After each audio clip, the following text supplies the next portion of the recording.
యేసుక్రీస్తు నామములో ఈ పునరుద్ధానపు ఆరాధనకు కూడి వచ్చినటువంటి దేవుని ప్రియమైన పిల్లలందరికీ ప్రత్యేకమైన వందనాలు తెలియజేస్తున్నాను. దేవుని వాక్యముల నుంచి ఒక వాక్య భాగం చదువుకుందాం. దయచేసి మీ పరిశుద్ధ గ్రంథాన్ని తెరచి యోహాను సువార్త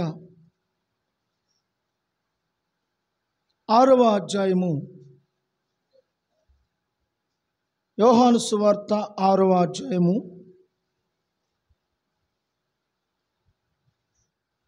53వ వచనాన్ని చదువుకుందాం.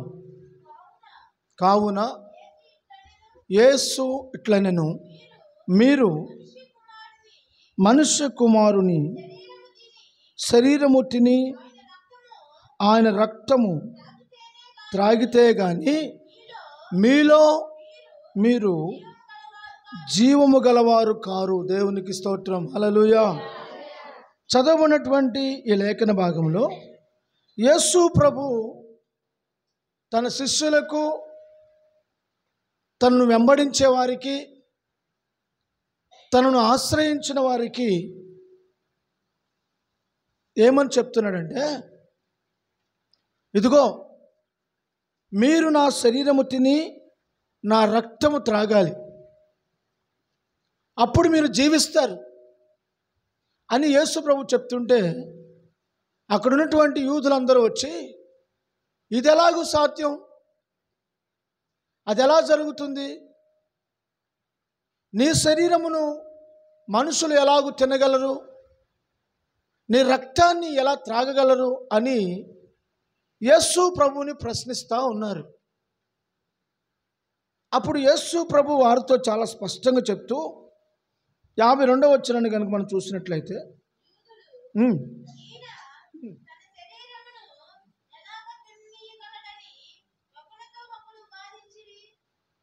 ఒకరితో ఒకడు ఏం చేస్తున్నారంట, ఈయన శరీరాన్ని ఎలాగ తినేస్తాడు,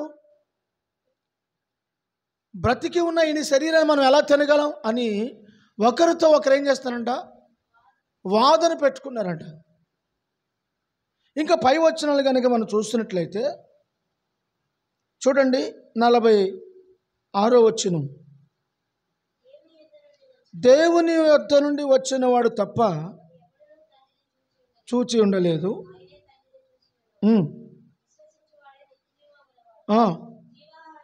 జీవాహారము నేనే. మీ పితరులు అరణ్యములో మన్నాను తిన్నా చనిపోయారు, కానీ జీవాహారమైన నన్ను తినువాడు చావనే చావడు. పరలోకమును దిగి వచ్చిన ఆహారము నేనే. యేసుక్రీస్తు ప్రభు పరలోకమును దిగి వచ్చిన ఆహారం. పరలోకమును దిగి వచ్చిన ఆహారం ఎవరు? యేసయ్య. ఇప్పుడు మన శరీర సంబంధమైన ఆహారం కొరకు కష్టపడుతున్నాం. మనం కష్టపడి దేనికోసం? శరీర సంబంధమైన ఆహారం కోసం. కానీ యేసయ్య ఏం చెప్తున్నాడు తెలుసునా? చూడండి, అదే అధ్యాయంలో 6వ అధ్యాయము 27వ వచనాన్ని చదువుకుందాం. క్షయమైన ఆహారం కొరకు కష్టపడకుడి కానీ అదిగో నిత్య జీవమును కలుగ చేసే ఆహారం కొరకు కష్టపడండి. ఏ ఆహారం కొరకు కష్టపడాలంట? క్షయమైన ఆహారం అంటే ఎంత తిన్నా అది కనిపించదు. కనిపిస్తుందా? కోళ్ళ ఫారాలు తినేసాం. కోళ్ళు, 1 2 కోళ్ళు, 3 కోళ్ళు, కోళ్ళ ఫారాలే తినేసాం మన జీవితకాలంలో. గోడౌన్స్ బియ్యం బస్తాలు తినేసాం మన జీవితంలో. తినలేదా? ఒక్కొక్క మనిషి బ్రతుకున్న 80 ఏళ్లలో ఎన్ని బస్తాలు తినుంటాడు? ఎన్ని కోళ్ళు తినుంటాడు? ఎన్ని చేపలు తినుంటాడు? ఎంత నీరు త్రాగేసి ఉంటాడు? కనుక క్షయమైన ఆహారం కొరకు కష్టపడకుడి కానీ నిత్య జీవము కలుగ చేయు అక్షయమైన ఆహారం కొరకు కష్టపడుడి, మనుష్య కుమారుడు దాన్ని మీకు ఇస్తాడు. హల్లెలూయా. ఈ నిత్య జీవం ఏదైతే ఉందో లేదా అక్షయ ఆహారం, క్షయము కాని, లయము కాని, ఎన్నడూ పాచి పట్టని, లేకపోతే పాడు కాని ఆహారం, జీవాహారం ఉంది. ఈ ఆహారము తినవాడు నిరంతరము జీవిస్తాడంట. దేవునికి స్తోత్రం. దీన్ని ఎవరు మనకిస్తారు? మనుష్య కుమారుడు దీన్ని మీకు. మనుష్య కుమారుడు అంటే ఎవరు? యేసుక్రీస్తు ప్రభు మనుష్య కుమారునిగా ఈ లోకానికి వచ్చాడు. నరావతారిగా ఈ లోకానికి వచ్చాడు. ఆయన తన పిల్లలు, తన ప్రజలు, తన పిల్లలు రక్తమాంసములు గలవారైనందున ఆయన కూడా రక్తమాంసములు ధరించుకొని వారిని విడిపించకు వచ్చునని రాయబడింది దేవుని వాక్యంలో. హల్లెలూయా. కనుక దేవుడు అంటున్నాడు, ప్రభు అంటున్నాడు, నా శరీరము తిని నా రక్తము త్రాగువాడే నిత్య జీవము గలవాడు. దేవుని వాక్యం అంటుంది 53వ వచనంలో, నిత్య జీవము గలవాడు కనుక నా శరీరము నా రక్తము త్రాగు అని దేవుడు మాట్లాడుతున్నాడు. ఆయన శరీరం ఏంటి? ఆయన రక్తం ఏంటి? నిత్య జీవమునిచ్చే రక్తం, నిత్య జీవమునిచ్చే శరీరం. అది ఆయనే ఇవ్వాలి తప్ప మరెవరు ఇవ్వలేరు. Praise the lord. చూద్దాం దేవుని వాక్యం నుంచి 54వ వచనాన్ని కూడా చదువుకుందాం. నా శరీరము తిని నా రక్తము త్రాగువాడే నిత్య జీవము గలవాడు. అంత్య దినమున నేను వానిని లేపొదును. చాలు చూసారా? నా శరీరము తిని నా రక్తము త్రాగాలి. నా రక్తము త్రాగితేనే వాడు నిత్య జీవం గలవాడు. ఒక మనుష్యుని శరీరం మనం తినగలమా? ఒక మనుష్యుని రక్తం మనం త్రాగలమా? మరి యేసు ప్రభు ఈ మాట చెప్తున్న యూదులు అందుకే ప్రశ్నించారు, మనుషుడు ఎలాగు నీ శరీరాన్ని తినగలడు? మనుషుడు ఎలాగు నీ రక్తాన్ని త్రాగగలడు? నువ్వేం చెప్తున్నావు, ఏం మాట్లాడుతున్నావు అని యేసుతో తర్కవాదన పెట్టుకున్నారు. యేసు ప్రభు ఏం చెప్పాడంటే, వారికి అర్థం కావట్లేదు యేసు ప్రభు చెప్పింది. వాళ్ళు ఏమనుకుంటారంటే బాహ్య శరీరాన్ని చూస్తున్నారు. ఏం చూస్తున్నారు? బాహ్య శరీరాన్ని చూస్తున్నారు. అంటే నిజంగానే మనం ఆయన పీక్కుని తినాలేమో, నిజంగా ఆయన రక్తం తాగాలేమో అన్నట్లుగా బాహ్య సంబంధమైన దృష్టితో చూస్తున్నారు. యేసు ప్రభు చెప్పిన అర్థం వేరే. యేసు ప్రభు చెప్పిన అర్థం ఏంటంటే, నా వాక్యమే జీవాహారం, నా వాక్యమే జీవింపచేయునది. కనుక యేసయ్య వాక్యం, యేసే వాక్యం, యేసే వాక్యం, వాక్యమే యేసు, యేసే వాక్యం. ఆయన వాక్యమై ఉన్న దేవుడు లేదా వాక్కై ఉన్న దేవుడు. ఏమంటారు? వాక్యం, వాక్కు, శబ్దం. ఆయనే శబ్దం, ఆయనే సృష్టిని కలుగ చేశాడని దేవుని వాక్యం చాలా స్పష్టంగా చెప్తుంది. కలిగి ఉన్నది ఏది ఆయన లేకుండా. చూడండి యోహాను సువార్త 1వ అధ్యాయంలో, ఆది యందు వాక్యము ఉండెను, వాక్యము దేవుని యొద్ద ఉండెను, వాక్యము దేవుడై ఉండెను, ఆయన ఆది యందు దేవుని యొద్ద ఉండెను, సమస్తమును ఆయన మూలంగా కలిగినవన్నీ కూడా, కలిగి ఉన్నదేది ఆయన లేకుండా కలగలేదు. ఆయనలో ఏముందంట? జీవం ఉండెను, ఆ జీవము మనుషులకు వెలుగై ఉండెను. ఇప్పుడు ఆ జీవమును మనం తీసుకున్నప్పుడు, లేదా ఆ రక్తము మనం త్రాగినప్పుడు, ఆయన శరీరం మనం తిన్నప్పుడు మనం ఏమవుతున్నాం? మనము కూడా వెలిగించబడుతున్నాం. దానినే అంటారు మనోనేత్రములు వెలిగించబడుట. జ్ఞానోదయం అయింది నాకు అంటారు. ఏమైందంట? జ్ఞానోదయం. నాకు బుద్ధి వచ్చింది, నేను తెలుసుకున్నాను సత్యమేదో, నాకు జ్ఞానోదయం అయింది. ఆ జీవం మనుషులను వెలిగిస్తుంది. మనుషులు ఏం చేస్తుంది? వెలిగిస్తుంది. అంటే మనుషుడు ఎక్కడున్నాడు? చీకటిలో ఉన్నాడు. అసతోమా జ్యోతిర్గమయ సమతోమా మృత్యోర్మా అమృతంగమయ. చీకటిలో ఉన్నాం, మమ్మల్ని వెలుగులోనికి తీసుకుని రండి. ఇప్పటికీ కూడా మనం చెప్తూనే ఉన్నాం. మృత్యుములో ఉన్నాం, జీవములోనికి దాటించండి. కనుక మనలను జీవములోనికి దాటించే దేవుడు ఉన్నాడు. ఆయనే జీవమై ఉన్నాడు, ఆయనే జీవింపచేయువాడై ఉన్నాడు. ఆయనలో జీవం ఉంది. ఆ జీవం మనుషులకేమై ఉంది? వెలుగై ఉంది. యేసు ప్రభు చెప్తున్నాడు, నా శరీరము తిని నా రక్తము త్రాగువాడే నిత్య జీవము గలవాడు. ఆమేన్, హల్లెలూయా. నిత్య జీవమునిచ్చే రక్తం, నిత్య జీవమునిచ్చే శరీరం అది.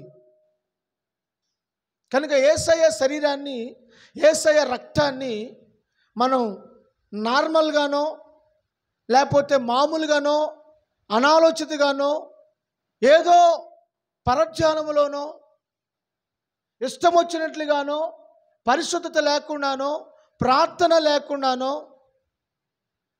నీవు వివేచించుకోకుండా, పరీక్షించుకోకుండా, పరిశీలించుకోకుండా తీసుకోకూడదు. దేవునికి స్తోత్రం, హల్లెలూయా. యేసయ్య రక్తం చీకటిలో నుండి మనుషులను వెలుగులోనికి తీసుకొని వచ్చినది.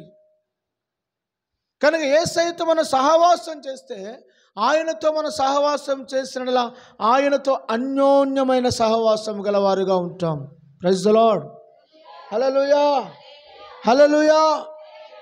నువ్వు వెలుగులో ఉండాలి అంటే వెలుగుతో నడవాలి. వెలుగులో ఉండాలంటే వెలుగుతో నువ్వేమవ్వాలి? నడవాలి. వెలుగు నిన్ను నడిపించాలి, వెలుగు నిన్ను నడిపించాలి. జ్ఞానులను వెలుగు నడిపించింది. తార, ఆకాశంలో నక్షత్రం జ్ఞానులను ఏం చేసింది? నడిపించింది, వారికి మార్గాన్ని చూపించింది. కనుక మనం వెలుగులో జీవించాలంటే ఆయనతో అన్యోన్యమైన సహవాసం గలవారమై జీవించాలి. ఎవరితో నీ సహవాసం? యేసుతో మన సహవాసం కలిగి. యేసుతో సహవాసం ఎలా చేయగలం? ప్రార్థన, వాక్య ధ్యానం. ప్రార్థన, నువ్వు ప్రార్థిస్తే యేసయ్యతో నడుస్తున్నావు. నువ్వు వాక్యం చదివితే యేసయ్యని గురించి తెలుసుకుంటున్నావు. నీ ప్రార్థనా జీవితం, నీ వాక్య ధ్యానం యేసుతో సహవాసాన్ని నీకు అందిస్తుంది. అప్పుడు నీలో నిత్య జీవం ఉంటుంది. అప్పుడు నువ్వు జీవించుచున్న ప్రాణివి అవుతావు, జీవిస్తున్న వ్యక్తి అవుతావు. జీవాత్మ నీలో ఉంది, నిత్య జీవం నీలో ఉంది. దేవునికి స్తోత్రం, హల్లెలూయా, హల్లెలూయా.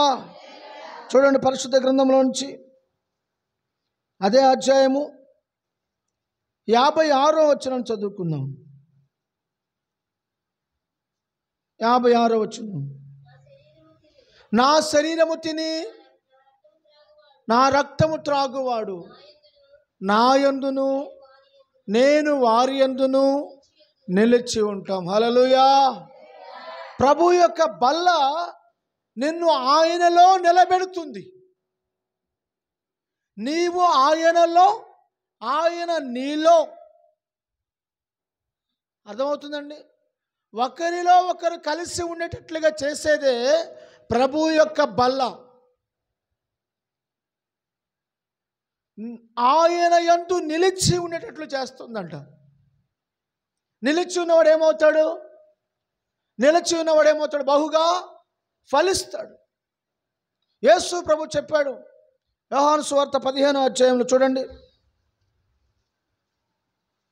యోహాను సువార్త 15వ అధ్యాయంలో అదిగో నా యందు 7వ వచనం, నా యందు మీరును మీ యందు నా మాటలు నిలిచి ఉన్న ఎడల మీకేది ఇష్టమో అడగండి, అది మీకు.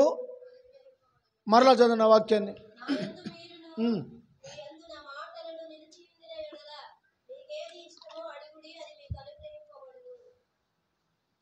దేవునికి స్తోత్రం.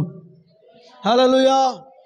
నా యందు మీరు, మీ యందు నా మాటలను నిలిచి ఉన్న ఎడల మీకేది ఇష్టమో అడుగుడి, అది మీకు అనుగ్రహించబడుతుంది. Praise the lord.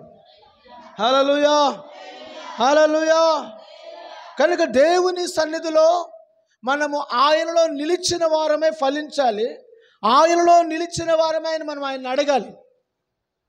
నువ్వు ప్రభువుతో నిలబడకుండా, దేవుని సన్నిధిలో ఉండకుండా, దేవుని సన్నిధిలో కనబడకుండా, ప్రార్థించకుండా, వాక్యం చదవకుండా, దేవునితో నీకు అన్యోన్యమైన సహవాసం లేకపోతే నువ్వు ప్రభువులో నిలబడలేదని అర్థం.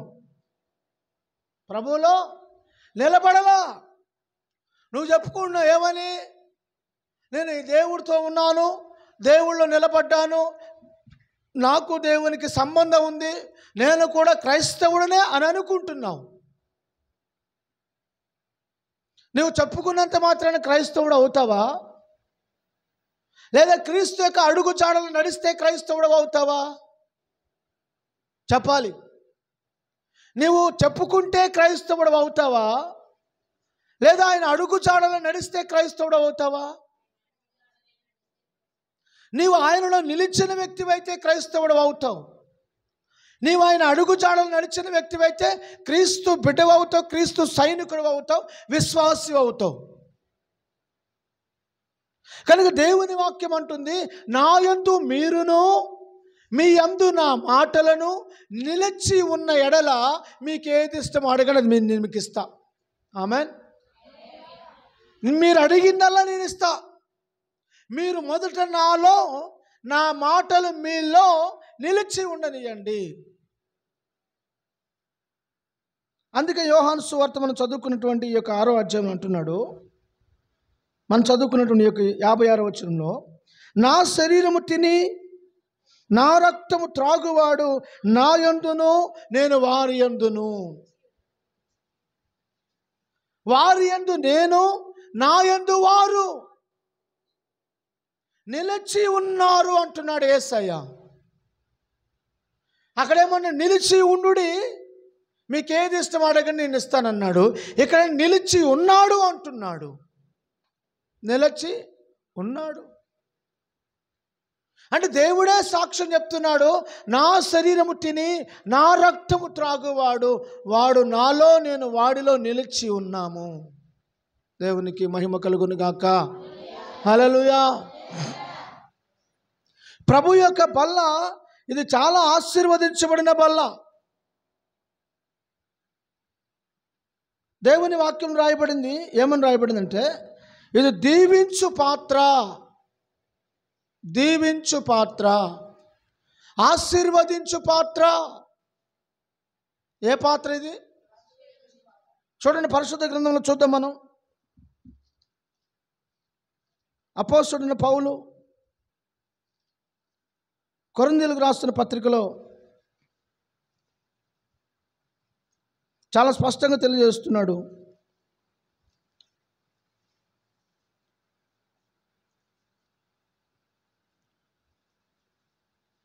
పదవ అధ్యాయము, అపోస్తలుడైన పౌలు కొరింథీయులకు రాస్తున్న మొదటి పత్రిక 10వ అధ్యాయము 16వ వచనం. మనము దీవించు ఆశీర్వచనపు పాత్రలోనిది త్రాగుట క్రీస్తు రక్తములో పాలు పుచ్చుకొనుటయే. హల్లెలూయా. ఆ కింద ఫుట్ నోట్లో 2, 3 అని ఇంకేసి కింద ఫుట్ నోట్లో ఏమన్నా వస్తున్నాడు, గిన్నె 4 అన్న దగ్గర మనము స్తుతించు స్తుతి పాత్ర. హల్లెలూయా. మనము దేనిని తీసుకుంటూ దేవుని స్తుతిస్తున్నామో, స్తుతించు స్తుతి పాత్రలోనిది, గిన్నెలోనిది మనం ఏం చేస్తున్నాం? త్రాగుచున్నాం. ఇది ఏదంతా ఏంటంటే, ఇది ఈ గిన్నె ఏంటి, ఈ పాత్ర ఏంటి? ఏమని రాయబడింది అక్కడ? ఇది ఆశీర్వచనపు పాత్ర, మనలను దీవించుచు ఆశీర్వదించు పాత్ర అని రాయబడింది. ఇప్పుడు నువ్వు బలలో సమీపిస్తున్నావంటే, ప్రభు రక్తాన్ని త్రాగుతున్నావంటే నువ్వు దేన్ని సమీపిస్తున్నావు తెలుసునా? ఆశీర్వదించు పాత్రను సమీపిస్తున్నావు. ఇది క్షయమైపోయే పాత్ర కాదు, ఇది అక్షయ పాత్ర. ఏ పాత్ర? అక్షయ పాత్ర. ఇది దీవించు పాత్ర, నిన్ను ఆశీర్వదించే పాత్ర.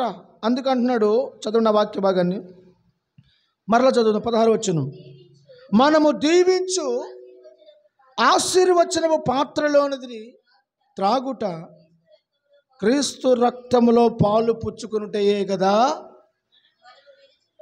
మనము విరుచుచున్న రొట్టె తినుట క్రీస్తు శరీరములో పాలు పుచ్చుకునుటయే కదా. మనమందరము ఒకటే రొట్టెలో పాలు పుచ్చుకొనుచున్నాము. రొట్టె ఒక్కటే గనుక అనేకులమైన మనము ఒక్క శరీరమై ఉన్నాము. దేవునికి స్తోత్రం. హల్లెలూయా, హల్లెలూయా. కనుక ప్రభు బల్లను సమీపించుచున్న నీవు వేరొక బల్లను సమీపించకూడదు. అర్థమైందా? ఇది ప్రభు యొక్క బల్ల, వేరొక బల్లను సమీపించకూడదు. ఇది ఆశీర్వదించు పాత్ర. దీనిలో త్రాగి మళ్ళీ శాపగ్రస్తమైన దానిలో నువ్వు తాగకూడదు. కనబడుతుందా మీకు? నువ్వు ఆశీర్వదించబడిన పాత్రలను త్రాగి మళ్ళీ శాపగ్రస్తమైన పాత్రలోనికి వెళ్ళకూడదు. ఇక్కడ 2 పాత్రలు ఉన్నాయి, 2 బలలు ఉన్నాయి. దేవునికి స్తోత్రం. హల్లెలూయా. కింద వచ్చిన మీరు తర్వాత ఇంటికి వెళ్ళిన తర్వాత అధ్యాయం చదువుకోండి. ఏ బల్ల గురించి అక్కడ రాయబడిందో క్లారిటీగా ఉంది. కింద వచనంకి వచ్చేసరికి 22వ వచనం చదవండి. ప్రభువునకు రోషము పుట్టించదమా? ఆయన కంటే మనం ఏమైనా బలవంతులమా? అన్ని విషయములందు నాకు స్వాతంత్రము కలదు గాని అన్నయు చేయతగినవి కావు. అన్నిటి యందు నాకు స్వాతంత్రము కలదు గాని అన్నయు క్షేమాభివృద్ధి కలుగచేయు. దేవునికి స్తోత్రం. హల్లెలూయా. ఏ బలను గురించి మాట్లాడుతున్నాడు? ప్రభు బలలో సమీపించుచున్న మనము ఆయనకి ఎందుకు మనం రోషం పుట్టిస్తున్నాం? ప్రభు ఏమని చెప్తున్నాడు? ఉంటే చల్లగానే ఉండు, వెచ్చగానే నులివెచ్చగా ఉండొద్దు అంటున్నాడు. కొందరు ఈ బలలో పాలు పొందుతూ మరి ఒక బలలో కూడా పాలు పొందుతున్నారు. అర్థమైందా? ఏంటి ఆ బల్ల? ఏది తినడం వల్ల మన దేవునికి మన మీద కోపం రగులుతుంది, రోషం వస్తుంది దేవునికి మన మీద? చదవండి అదే అధ్యాయంలో 19వ వచనం.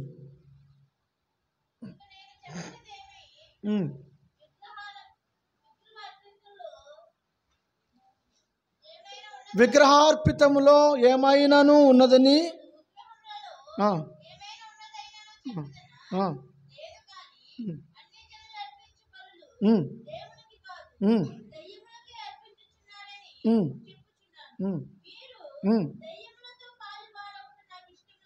హల్లెలూయా.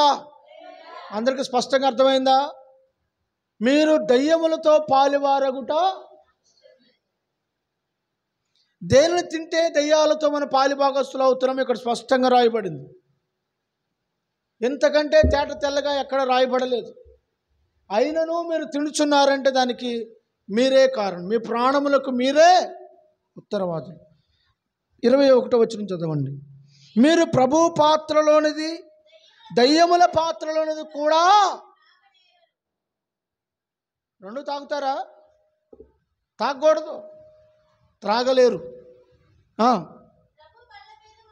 ప్రభు బల్ల మీద ఉన్న దానిలోనిది దయ్యముల బల్ల మీద ఉన్న దానిలోను పాలు పొందనేరరు. ఒకవేళ ఒకవేళ కనుక మీరు అలా పాలు పొందితే ప్రభువునకు రోషం పుట్టిస్తున్నాము. ప్రభువు కంటే మనం ఏమైనా బలవంతులమా? ఆయనకి ఇష్టం లేనిది మనం చేసి మనం ఏమైనా సాధించగలమా? మనం ఏమైనా పొందుకొనగలమా? దేవునికి స్తోత్రం, హల్లెలూయా. దేవుని వాక్యం అంటుంది, ప్రభువునకు మనం రోషం పుట్టించదమా? కాబట్టి దేవుని సన్నిధిలో మనం ప్రభువులో నిలిచి ఉండాలి అని అంటే ఆయన కొరకు మనం జీవించాలి, ఆయన పాత్రలోనే మనం త్రాగాలి. ఇది ఆశీర్వదించు దీవించు పాత్ర. దీనిలో ఎవరు పాలు పొందుతారో వారు ఖచ్చితంగా దీవించబడతారు, ఎవరు దీన్ని తినుచున్నారో వారు ఖచ్చితంగా ఆశీర్వదించబడతారు. హల్లెలూయా.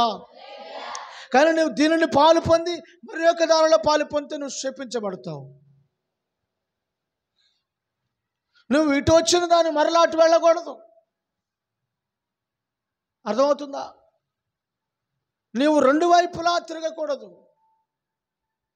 కనుక ఇది ఆశీర్వదించు పాత్ర, ఇది నిత్య జీవమునిచ్చు పాత్ర, ఇది జీవమునిచ్చు పాత్ర, ఇది వెలుగునిచ్చే జీవం. యేసయ్య రక్తం, యేసయ్య శరీరం నిత్య నిబంధన రక్తం. ఇది సామాన్యమైన రక్తం కాదు. ఇది ఏ రక్తం?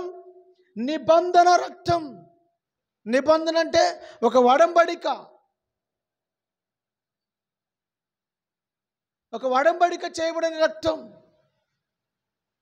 కొంతకాలం ఉండే నిబంధన రక్తం కాదు, ఇది శాశ్వత కాలం ఉండే నిత్య నిబంధన రక్తం. హల్లెలూయా. ఇది పాత నిబంధన కాదు, ఇది క్రొత్త నిబంధన. పాత నిబంధన రక్తం వేరు. పాత నిబంధన రక్తములో కోడెలు, మేకలు, గొర్రెలు, పొట్టేళ్ళు, బలిసినటువంటి పొట్టేళ్ల ద్వారా రక్తము చిందించబడుతూ వచ్చింది. ప్రైజ్ ది లార్డ్, హల్లెలూయా. చూడండి 11వ అధ్యాయం, కొరింథీయులకు రాసినటువంటి మొదటి పత్రిక 11వ అధ్యాయము. అపోస్తలుడైన పౌలు కొరింథీయులకు రాసినటువంటి మొదటి పత్రిక 11వ అధ్యాయము 25వ వచనం చదువుకుందాం.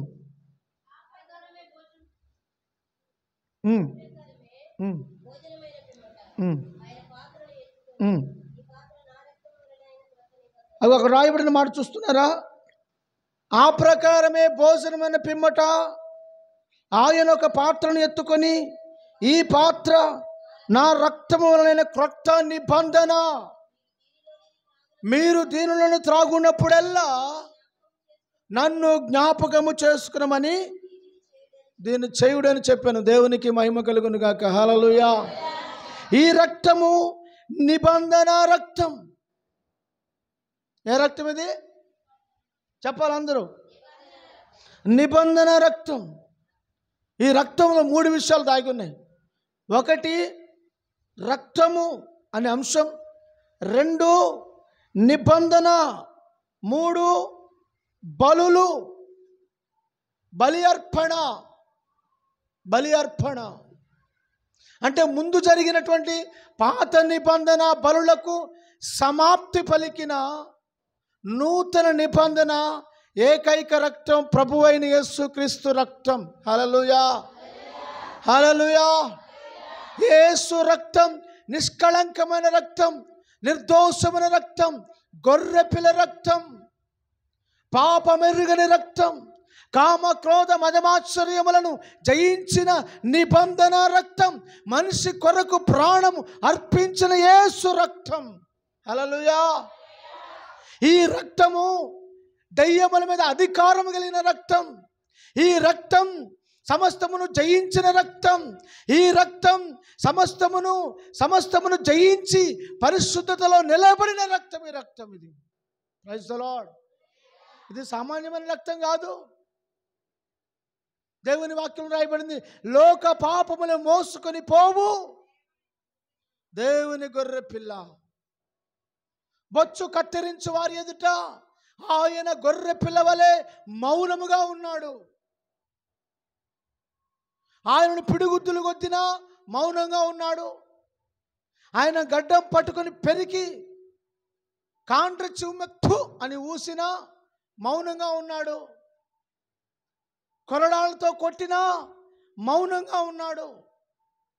శిరస్సు మీద ముళ్ళ కిరీటాన్ని గుచ్చినా, నువ్వు యూదుల రాజువా, యూదుల రాజు అయితే నీకు కిరీటం ఉండాలి కదా అని ముళ్ళు తీసుకుని వచ్చి ముళ్ళను అల్లి కిరీటములాగా ఆయన తల మీద పెట్టి, ఒక్కొక్క ముళ్ళు 4 అంగుళాలు 5 అంగుళాలు ఉంటుంది. ముళ్ళు 4 అంగుళాలు 5 అంగుళాలు ఉండే పొడుగాటి ముళ్ళతో కూడినటువంటి ఆ కంచెను తీసుకొచ్చి అల్లి ఆయన తల మీద పెట్టి, ఒకడు కర్రతో పెటామని తల మీద కొట్టి, ఎదుగో నీవు రాజు అయితే నీకు స్వాగతం అని చెప్పి ఆయన కొట్టారు. ఆయన వీపంతా కూడా సాళ్ళుగా భయంకరంగా దున్నబడింది. కొరడాలతో కొట్టబడ్డాడు ఆయన.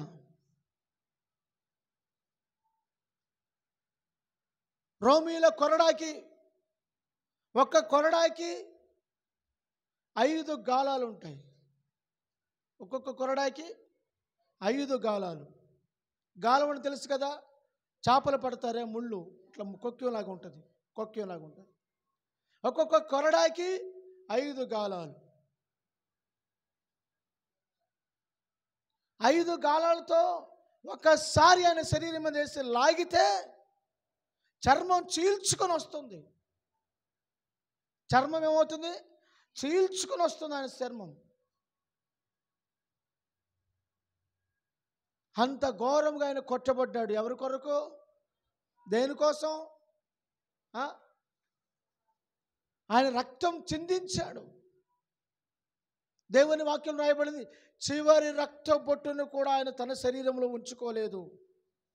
ఆయన బల్లెముతో పొడవగా ఆయన పక్కటెముకలో ఉంచే రక్తము నీరు ప్రవహించింది. హల్లెలూయా, హల్లెలూయా. ఆయన పాదాలకు చెప్పులు కూడా లేవు.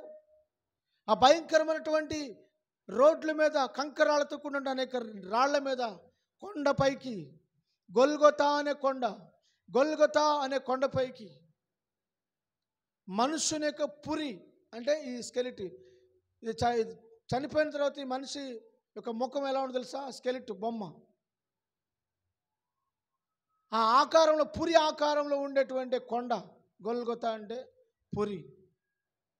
మనుషుని ఆకారంలో, ముఖ రూపంలో ఉన్నటువంటి పురిపై కలిగినటువంటి కొండపైకి యేసును నడిపించారు. ఆయన భారమైన సిలువను మోయుచునే, దేవునికి స్తోత్రం, హల్లెలూయా. దారిన పోయే వాళ్ళందరూ కూడా ఎగతాళిగా నవ్వుతున్నారు. నువ్వు దేవుని కుమారుడువా, దేవుని కుమారుడు అయితే దిగిరా, నిన్ను నీవు రక్షించుకుని మమ్మల్ని కూడా రక్షించు.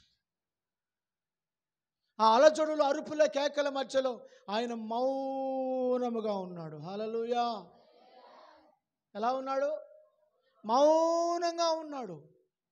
యేసు ప్రభుని సిలువ వేసిన తర్వాత ఇటు ప్రక్కన చెరుగో ప్రక్కన 2 దొంగలను సిలువ వేశారు. ఇప్పుడు యేసు ప్రభు ఏమయ్యాడు? దొంగలతో సమానమయ్యాడు. ఆ రోజుల్లో యూదా సామ్రాజ్యం, యూదా చట్ట ప్రకారం దేశద్రోహం చేసిన వారిని సిలువ వేయాలి. కనుక యేసు ప్రభువును కూడా సిలువ వేశారు. సిలువ వేయమని కేకలు వేశారు ప్రజలు. ఏ నేరం చేశాడానికి సిలువ?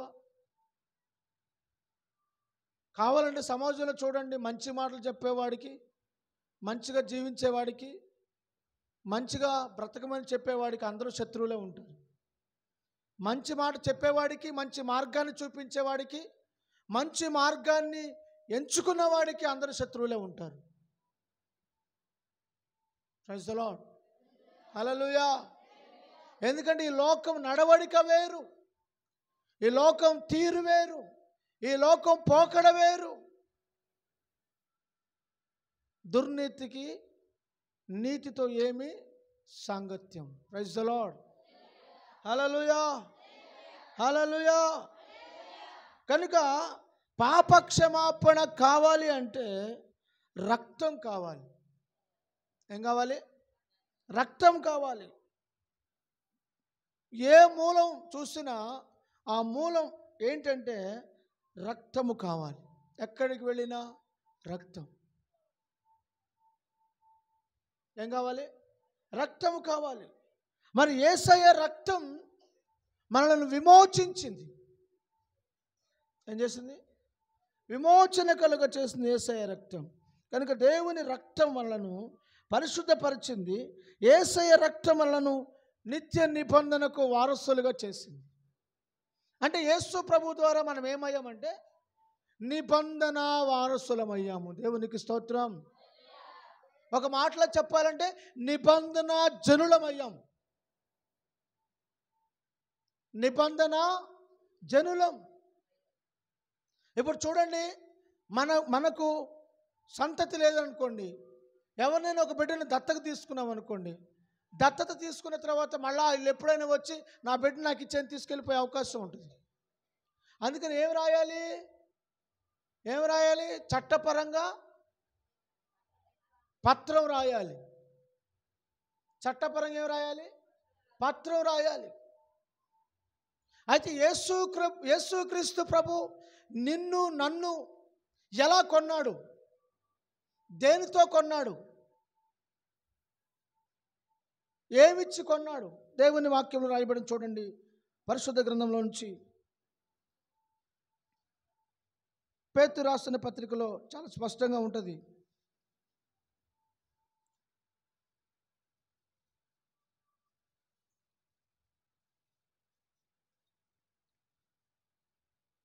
ఆయన మనలను తన స్వరక్తం ఇచ్చి మనల్ని కొన్నాడు. అది నిబంధన రక్తము, అది సామాన్యమైన రక్తము కాదు.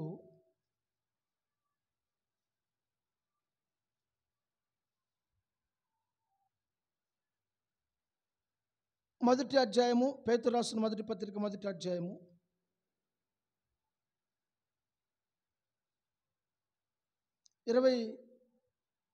19వ వచనం చదువుకున్న 19 నుంచి. ఏ రక్తం అంటే ఇది? ఏ రక్తం ఇది? అందరు చెప్పాలి. ఏ రక్తం ఇది? అంటే ఎక్కడ దొరకని అరుదైన రక్తం ఇది. యేసయ్య రక్తం ఎవరిలో కూడా ఎక్కడా కూడా దొరకని అమూల్యమైన రక్తం. అనగా నిర్దోషమును, అమూల్యమైనది అంటే ఏంటి? నిర్దోషమైనది, నిష్కళంకమైనది, గొర్రె పిల్ల వంటి క్రీస్తు రక్తము చేత విమోచింపబడితిరని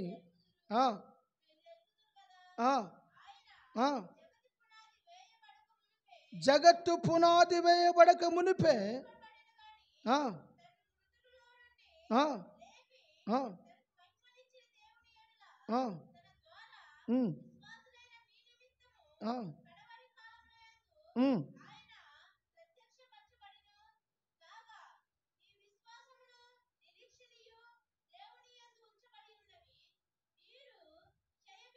అదిగో క్షయ బీజము నుండి కాక శాశ్వతమగు జీవము గల దేవుని వాక్యం మూలముగా అక్షయ బీజం అంట. ఏ బీజం అది? ఏ బీజం అది? క్షయమైపోయే బీజం కాదు. అక్షయ బీజము నుండి మీరు పుట్టింపబడిన వారు గనుక దేవునికి స్తోత్రం. హల్లెలూయా. మనలను దేవుడు క్షయ బీజము నుండి కాక అక్షయ బీజము నుండి మనలను ఏం చేశాడంట? రక్షించుకున్నాడు. Praise the Lord. Hallelujah, hallelujah. క్షయ బీజము నుండి కాక అక్షయ బీజము నుండి ఆయన మనల్ని రక్షించాడు. కనుక మనం అందరము కూడా అమూల్యమైన రక్తము చేత విమోచించబడిన వారము. అమూల్యమైన రక్తము చేత శాశ్వతమైన జీవవాక్యం మూలముగా, శాశ్వతమైన జీవవాక్యం మూలముగా మనం రక్షించబడ్డాము కనుక మనము మనకిష్టానుసారంగా జీవించడం కాదు, దేవునికి ఇష్టమైనట్లుగా మనం జీవించుదుముగాక. ఆమేన్.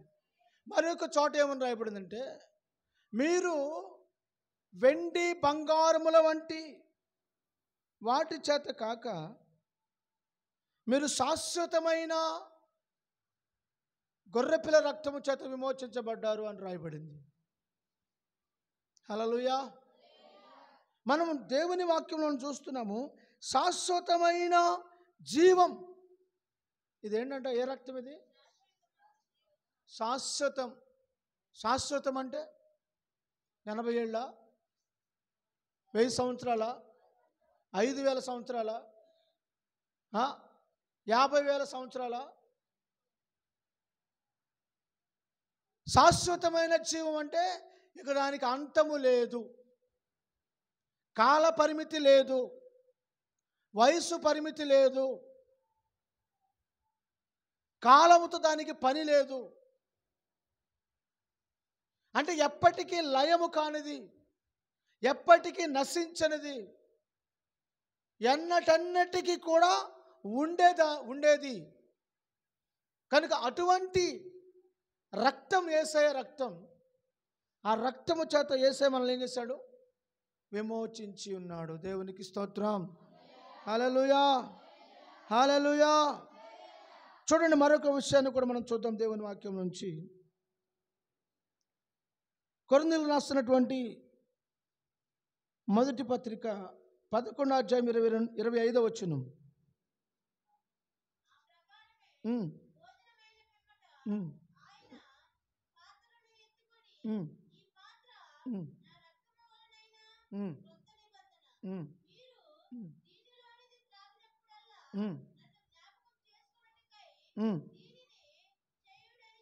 దేవునికి స్తోత్రం. హల్లెలూయా. అంటే మనకు జ్ఞాపకము చేస్తుంది బల్ల, జ్ఞాపకము చేస్తుంది. జ్ఞాపకము చేసుకునండి. ప్రభువును జ్ఞాపకం చేసుకోండి. ఎవరిని జ్ఞాపకం చేసుకోవాలంట? మీ కొరకు శ్రమపడిన, మీ కొరకు రక్తము కార్చిన, మీ కొరకు నిబంధన రక్తము చిందించిన గొర్రె పిల్ల అయిన యేసు రక్తమును జ్ఞాపకం తెచ్చుకోండి. అంటే ప్రభువు మీ కొరకు పడిన ప్రయాసను జ్ఞాపకం తెచ్చుకోండి. హల్లెలూయా. కనుక ప్రభు బల మనకేం గుర్తు చేస్తుందంటే, ఆయన నా కొరకు శ్రమపడ్డాడు, ఆయన నా కొరకు రక్తం చిందించాడు. ఆయన రక్తం అమూల్యమైన రక్తం, జ్ఞాపకము చేసే బల్ల. నీ దోషమును, నీ అపవిత్రతను, నీ పాపమును, నీ అవిధేయతను తొలగించుకునమని నీకు జ్ఞాపకము చేసే బల్ల. హల్లెలూయా, హల్లెలూయా. తర్వాత చదవండి.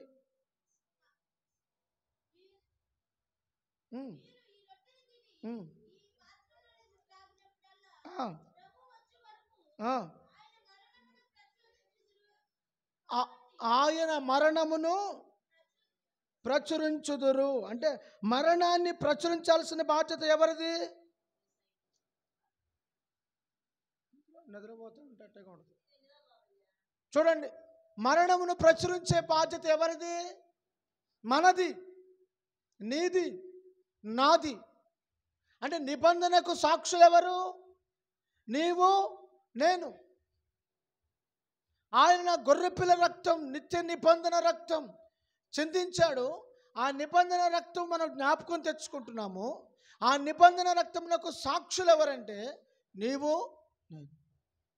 ఆయన మరణమును, ఆయన వచ్చే వరకు ఆయన మరణపు వార్త, సువార్తను మనం ఇతరులకు ప్రచురించాలి. హల్లెలూయా. మరణమును మనం ఇతరులకు తెలియచేయాలి. ఇదిగో యేసుక్రీస్తు ప్రభు నీ కొరకు, నా కొరకు మరణించాడు, ఆయన తిరిగి లేచాడు అని మనము ఆయన మరణాన్ని ప్రచురించేవారుగా ఉండాలి. దేవునికి స్తోత్రం. హల్లెలూయా, హల్లెలూయా. తర్వాత వచనాన్ని కూడా చదవండి.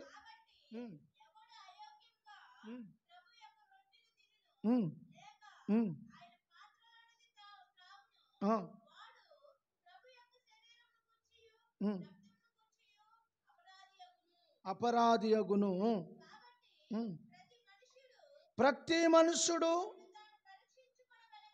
తనకు తాను పరీక్షించుకొనవలెను. అలాగు చేసి ఆ రొట్టెను తిని ఆ పాత్రలోనిది త్రాగవలెను. ప్రభువు శరీరమని వివేచింపక తిని త్రాగువాడు తనకు శిక్షావిధి కలుగుటకే తిని త్రాగుచున్నాడు. అనేక మంది ఏమవుతారంట? బలహీనులను, రోగులనై ఉన్నారు. చాలామంది నిద్రించుచున్నారు.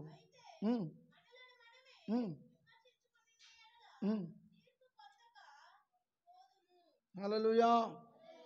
కనుక ప్రభువు మరణమును ప్రచురించే బల్లగా ఉంది. ప్రభువు మరణాన్ని తెలియచేసే బల్లగా ఉంది.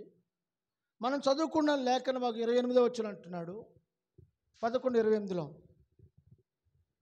11:28 ప్రతి మనుషుడు తనకు తాను పరీక్షించుకోవాలట. అలాగూ చేసి హల్లెలూయా ప్రతి వాడును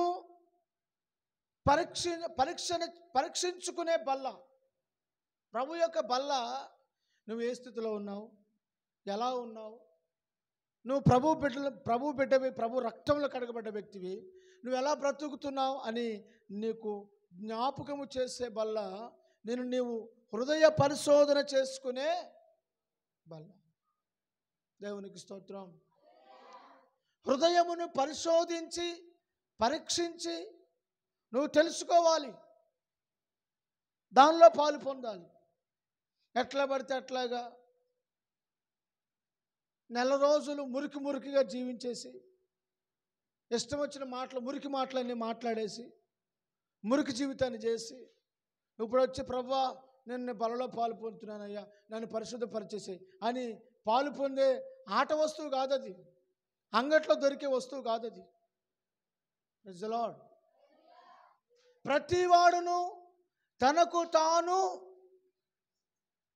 పరిశీలించుకునే బల్ల, హృదయ పరిశోధన చేసుకునే బల్ల. ఏం చేసుకోవాలి? హృదయ పరిశోధన, హృదయాన్ని పరీక్షించుకునే బల్ల. ఆ బల్లలోనిది మనం త్రాగుతున్నాం కనుక పరీక్షించుకో.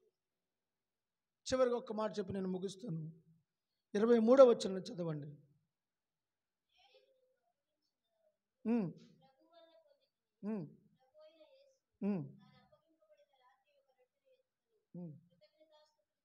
హల్లెలూయా. యేసు ప్రభు ఆయన రక్తాన్ని, ఆయన శరీరాన్ని మనకిస్తున్నాడు. పౌలు గారు చెప్తున్నాడు, నేను మీకు అప్పగించిన దానిని ఏం అప్పగించా మీకు? ప్రభు యొక్క రొట్టె, ప్రభు యొక్క శరీరం.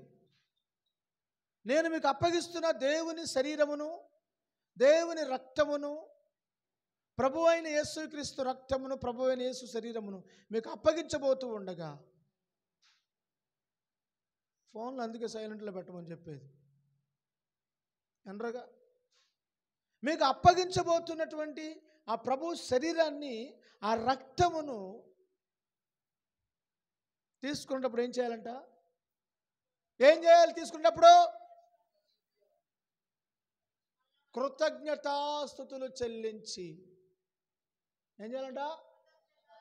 కృతజ్ఞతాస్తుతులు చెల్లించి దాన్ని పుచ్చుకోవాలి. ప్రభువా, యోగ్యత లేని నాకు, అర్హత లేని నాకు నిబంధన రక్తమునిచ్చినందుకు కృతజ్ఞతలయ్యా, కోటాను కోట్ల స్తుతులు తండ్రి అని దేవునికి కృతజ్ఞతాస్తుతులు చెల్లించి మీరు శ్రేష్టమైన బలలో పాలు పొందాలి.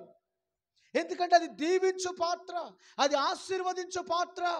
అది నిబంధన పాత్ర, అది నిర్దోషమైన పాత్ర, నిష్కళంకమైనది, అమూల్యమైనది, శాశ్వతమైన జీవమునిచ్చు పాత్ర, నిన్ను జీవింపచేసే పాత్ర, నిన్ను వెలిగించు పాత్ర. హల్లెలూయా. నీకు మార్గమును చూపించే పాత్ర. యేసయ్య రక్తం నిన్ను విమోచించింది, నిన్ను విడుదల చేసింది, లోకము నుండి నిన్ను వేరుపరిచింది. ఆయన రక్తం నిన్ను కడిగి శుద్ధి చేసింది.